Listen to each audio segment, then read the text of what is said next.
Welcome back to another clip with Muditis Pottery.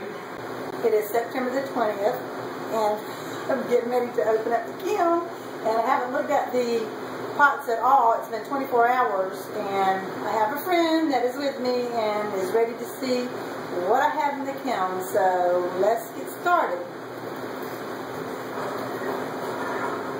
Oh wow. Wow. I don't know where to start. Okay. First thing I'm going to pull out is a South Carolina palm tree that I did for a friend. She wanted an all-white mug. It has my rope handle on it. It has a carving of the tree.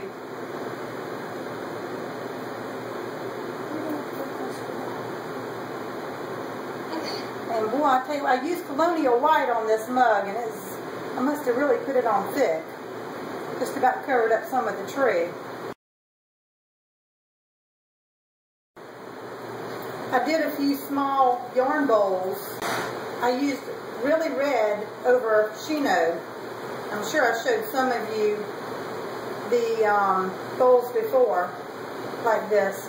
This one turned out lighter, so I took a little water off my Shino, and it looks like it come out lighter. I like this a lot better. I actually have two of these. This is one of them, and this is the other one.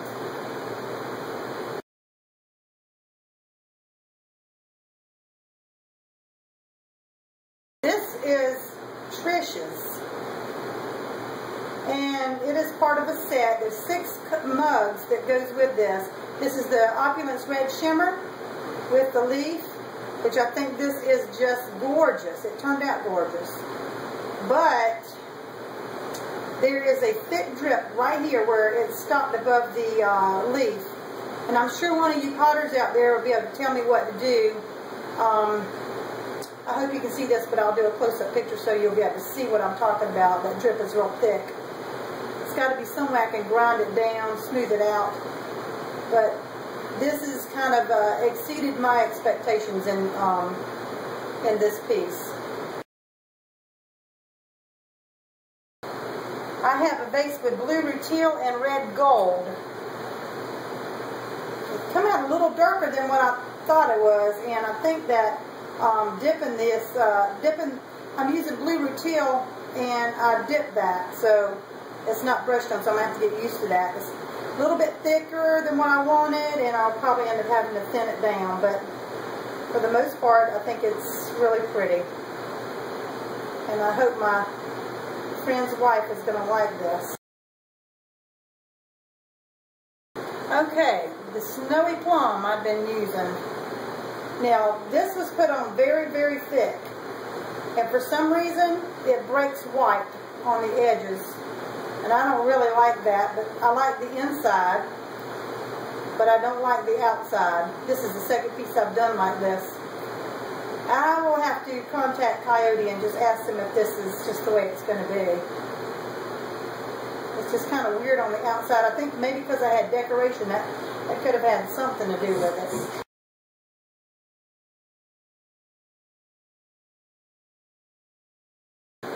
I've actually got 2 leaf mugs with Moody Blue and gunmetal green over the top. Now this one turned out very pretty. It has got, this is the 06 Moody Blue that I showed you in one of the last, I think one of the last clips I did. It's got the little specks inside of it. Blue, and it's got white specks. And the gunmetal green over this blue turned it a light blue. And that leaf color stayed on my mugs this time, which is surprising. Might be because the wash that I used, I think it's because I didn't wipe them down as much. And then I did another one just like that one, but I didn't put the gunmetal green over the top of it. I just kind of left it just a plain. Kind of strange because that Moody Blue is kind of green on the edge right here. And when I did the sample, I never saw any green in that. That's just kind of strange. A lot of things got moved around in my kiln trying to make room for everything. So, okay, I had a vase that went bad on me, and the bottom was too thin. When I pulled it up off the bat, I kind of didn't have a bottom. So I made a bottom and was just playing around with it, and I decided that I would glaze it. And I glazed this in Tiger's Eye. I dipped it in Tiger's Eye, and I dipped, I did one dip of red gold over the top. That is so wicked looking inside. It's kind of a caramel. I really like this. This looks like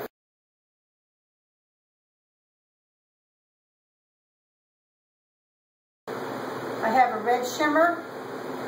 The red shimmer, when you dip it, is a lot brighter that the pink is.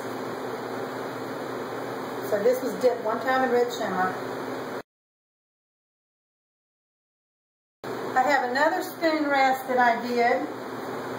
I stained it, I waxed the leaf, and I applied Pam's green.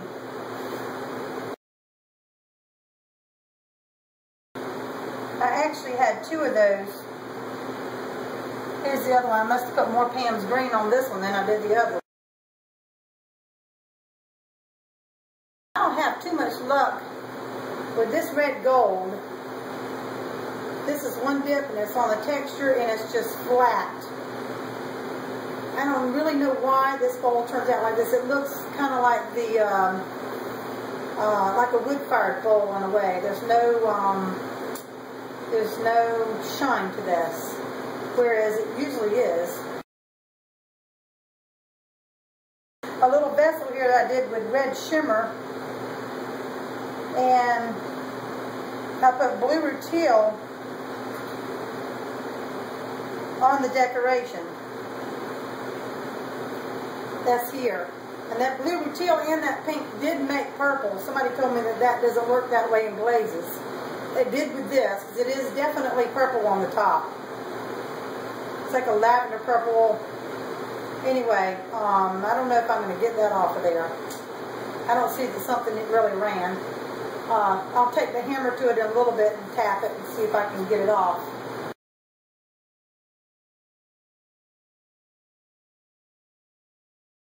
I have a lidded vessel with the bird on it. It is done in blue rutile.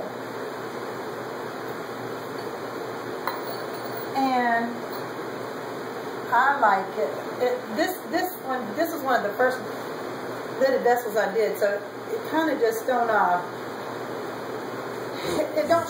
have a way of shutting, and in other words, there's no lip there, so it just kind of just lays on top of the bottom. But I thought that was real cute.